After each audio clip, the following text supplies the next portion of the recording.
How's it going, everyone? So we are going to go over the patch notes of 0.11. Path of Exile 2 patch notes that are supposed to be live tomorrow. So Friday, I believe, or it could be later today, but they said tomorrow.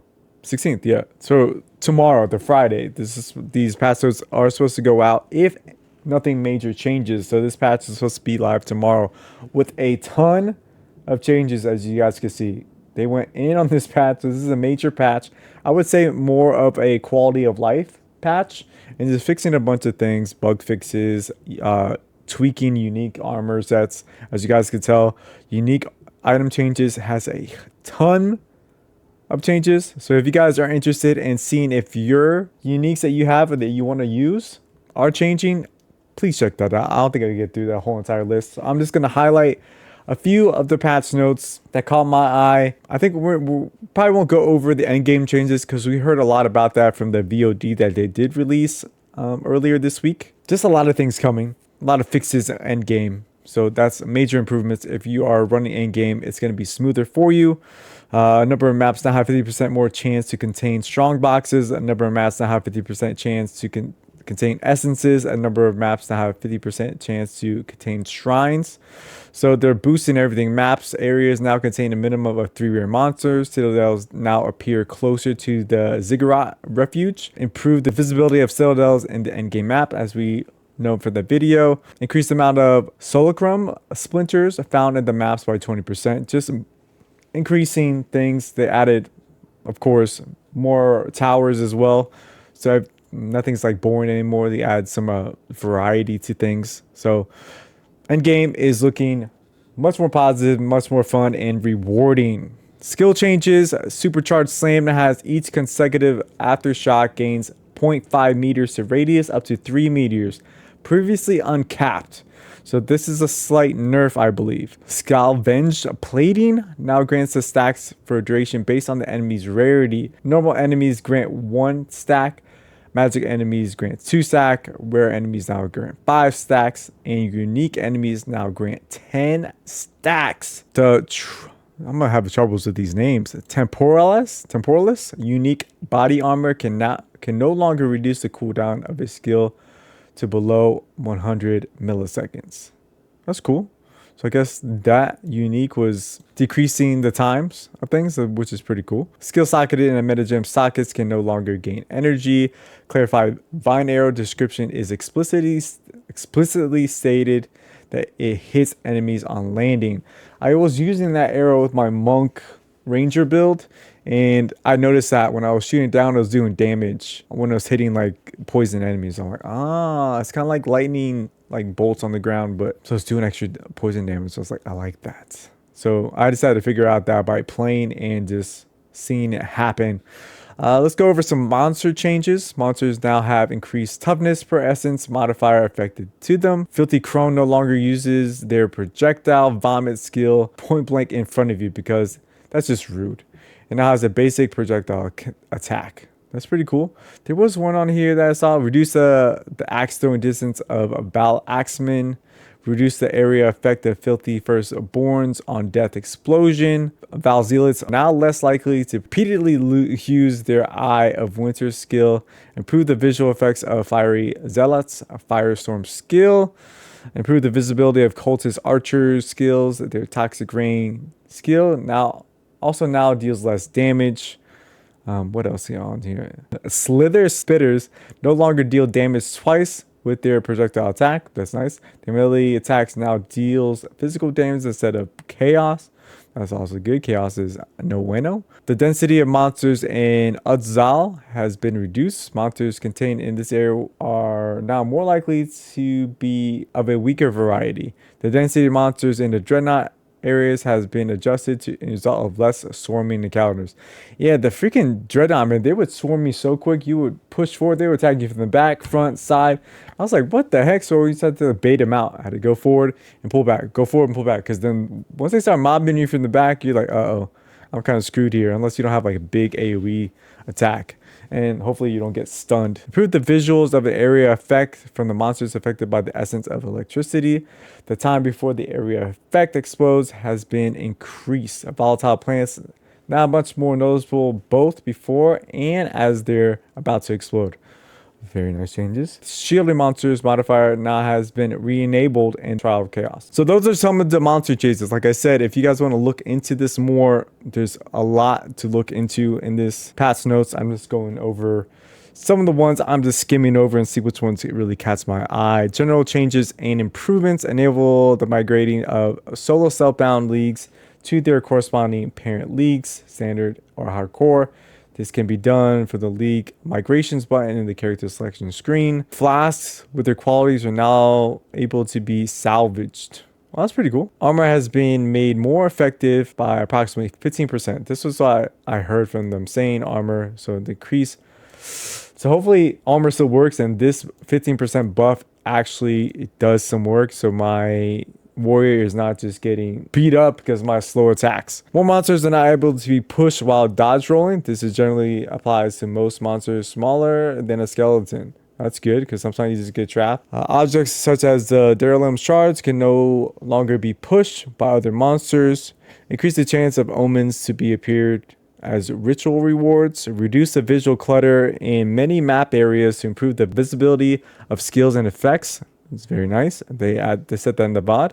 Added a tutorial for activating the first persistent buff skill gem. That's good because that was kind of, you just had to know. You just had to shoot for it. Everything else they kind of like explained well, but that for the persistent buff skill, they kind of just said, hey, you can have this, and people were like, what? I don't know, that's how I felt like others could perceive it. I'm like, all right, this is a persistent buff. Now I know, I've been playing the game for a long time now. I just know what they do. The first time I played, I was like, what's this gonna do? Is it gonna be like a skill? Can I use it? Or is this gonna be a buff? You know, now I know. Reduce the initial player revive time by 2.5 seconds, previously 3 seconds. That's good, because sometimes, Jesus Christ, it'll take a long time. Reduce the player revive time penalty of 1.5 seconds per death, previously 2 seconds. Nice, so it's quicker to re-revive someone. I Love now has an option to gamble for items when placed in the hideout. Cool. Reviving minions that died from being out of range of you now instead immediately revive near you. That's pretty awesome, so you don't have to wait. If you just run out of place, they just pop up instantly behind you. Uncut gems now show their level on the item label. Charms now display their number of charges when they're active. So I wonder if they change the UI, because I never see my charms in my little like UI. Updated the world map icons where you could, when you have completed quests, encounters, and found items, to make it more clearly that it had been completed. That was one of my things. You really had to see it because they were like blinking, and like sometimes the image will be like whiter, and the other image that you've completed would be blinking still, but like very dull in color. Like not, I wouldn't say black and white. It would still have like a slight hidden color to it, but it's just like you had to know when you completed it. I'm glad they should put like an X or just like darken it out. And one is bright, is still available. And then once you finish one, is just like darkened out. That's what I would do. We'll see how it is when we actually play and see it tomorrow, hopefully. Improve the performance of Ziggurat's encampment in order to reduce the occurrence of uploaded textures. Nice. Burning ground can no longer swamp underneath interactables such as levers. Good to know. Monsters can no longer spawn near close to entrance of a map. This often causes players to immediately die after entering, I would assume. Delirium monsters are no longer untargetable during their emerge animation. As a result, they should no longer push you during this. Nice. You can now pick up items, interact with some objects while performing other actions. Well, that's pretty cool. So you don't have to stop what you're doing just to get something. The attack in place stops movement option no longer prevents walking or skills that can be used while moving, while using WAD's movement. Continue to incrementally improve the sound, art, effects, and environments. The one thing that should like lower is like every time you like go to a new act, the audio just blasts by 50%. I'm like, Jesus Christ. I know they want you to hear it, but geez, it blasts. There's no like way to change that. I'm like, every time I finish the act, I'm like, all right, I gotta take my headset off because they're about to blast my ears off. That's just one like note that I've got. All right, this is unique and item changes. Oh my goodness. Let's just find a few. The brass dome unique body armor now has 400 to 500 increased armor, previously 300 to 400% increase, and -5 to -1 to all maximum elemental resistances, previously -5%. Existing versions of this unique can be updated by using Divine Orb. You saying I had to upgrade all my items? Hopefully not. The Thorn of the Pale King unique helmet now provides 10 to 15 to 20 to 25 physical thorns damage. Nice. Let's see what other we have here. The Doomgate Shield, unique shield, now provides 13 to 17% to chaos resistance. Nice. The Eternal Spark unique focus now provides 40% increased mana regeneration rate while stationary, previously 50%. And now also improves 40% increased mana regeneration rate. So slight buff there. Slight nerf and buff. The Frost Breath unique mace now has 8 to 12 to 16 to 20 added physical damage and cold damage, both previously 4 to 6 to 8 to 12. It now also grants 5% to critical hit chance. I might have to, I have that in my vault. I might have to reuse it, but currently for my warrior, I'm just using a double-handed because that's the way to go, no? I think that's the strongest. Like the maces aren't like, I wasn't doing much damage with the maces, but I'm sure that was just a great unique because I was freezing everybody with just like rolling slam. All right, let's go over a few. Let's keep looking. The Mask of Sanguiwas Mancer now provides plus 20 to 25 to invasion rating and plus 10 to 15 to maximum energy shield. Nice. The Nazir's Judgment unique quarterstaff no longer has 80 to 120 increased physical damage. Instead, has 30 to 60 to 75 to 81 physical damage. So instead of a percentage buff, it has just a flat rate. The Prayers of Rain unique body armor now provides 10 to 20% to lightning resistance. Let's keep looking here. The Tree Fingers unique gloves now adds 6 to 10 to 12 to 16 physical damage to attacks, previously 3 to 5 to 6 to 8. It also now provides 20 to 30 increased stun buildup. Whoa. And 5% reduced. Man. Don't decrease my attacks, but I guess you're just doing a lot more damage. And 30% increase to stun build. So there has to be some caveats. The Wicked Destruction unique boots now provide 10% increased movement speed. So they're adding a little bit of that. The Windscream unique boots now provide 10 to 20% increased movement speed, previously 10 to 15, and also now causes curse skills to have 10 to 20% increased curses. Nice. So just a general buff to like a ton. Well, I guess all the uniques that are out currently.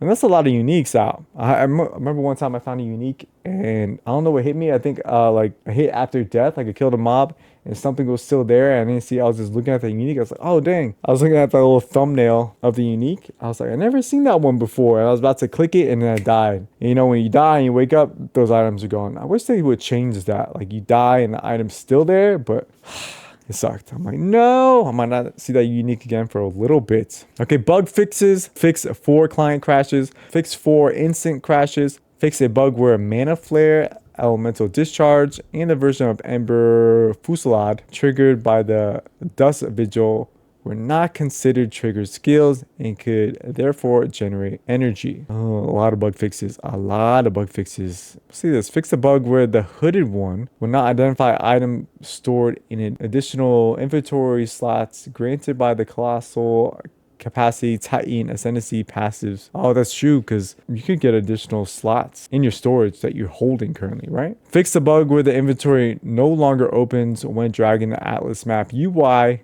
with the cursor over a map node. Fix a bug where strong boxes could fail to generate any monsters. Fix a bug where minion objects could stretch into unwalkable terrain. Fix a bug where some loot in the Temple of Chaos could get stuck in blocking. I think I've seen that before. Fix a bug which could prevent the player from returning to the Bastiri outskirts if they travel there by warping to a party member, then warping to a different party member in Act 1.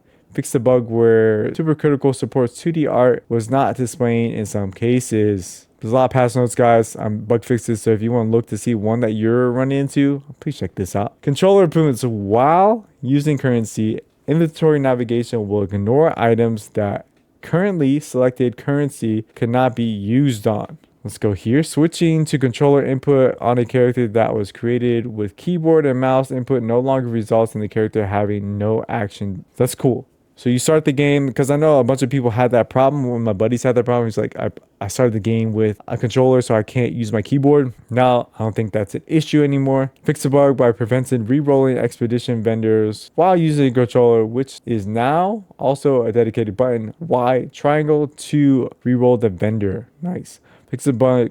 Actually, fix a bug that caused sometimes specialized stash tab to fail to display when accessed by both players at the same time in couch co-op. Fix a bug preventing the toggle of advanced descriptions while investigating an item. Hovering a support gem over a filled socket will now show the support gem currently in that socket. Awesome. Console improvements. Item filter can now be used on console by subscribing to a filter on the Path of Exile website. A link to set up an item filter is now provided in the filter section of the settings menu under the game tag. Fix a bug where the cutscenes in the official videos had incorrect color grading on the Xbox Series consoles with HDR enabled. Localization fixes. Fix a number of cases of outdated translations. Fix the characters which accents not displaying correctly in some languages. Fix a bug where Thai text did not display correctly on consoles. Fix a number of cases of keyboard not displaying correctly in languages other than English. Microtransactions. I don't know. Enable the following existing cosmetic transactions: Path of Exile 2, Siren's Wings, a Siren Cloak, Siren Weapon, Siren Weapon Effects, Heritage Weapon, Heritage Portal Effect, Divergence Wings, Divergence Cloak, Electro Swarm Character Effect. Just a lot of stuff. So if you guys are buying these to Path of Exile 1, it's coming to Path of Exile 2. There were also a handful of changes we didn't quite get ready in time for this patch, but we will be getting them to you as soon as they're ready. Una songs still won't be playing correctly. This was unexpected, even for us to cause us this much trouble to fix. And that's crazy. They can't just switch that, but I'm sure programming and just having that for your character. Other players maybe didn't get her guitar or something like that. Who knows? Adding multiple respawns to other pinnacle content on the Atlas, King of the Mist, Breachstones, Olroth, the Arbiter of Ash included, but we didn't get around to getting others implemented. Map, Waystone, stash tabs. So that's it, guys. That's the super fast rundown of all of this. So if you guys are looking to see specific things that you guys are looking for, especially like uniques, if you guys have uniques and maybe a unique can be game changing, please check the patch notes. They are on the official Path of Exile website. All right, guys. So that's it. Some great changes coming, more so quality of life changes and some tweaks to balancing of certain skills. But that's pretty much it. Just a ton of quality of life changes and some boosting of unique items. That's so awesome that they're like pinpointing it now than later. I felt like Diablo 4 just waited so long to fix things. In that sense, this is just a month in and they're just boosting and making uniques more unique and game changing for your build, I believe. All right, guys, love you to pieces. Like, subscribe. Let's get to 10K subscribers by the end of the year or beyond. Stay risen, stay rising. Love you to pieces. Till next time, peace. Let's get it.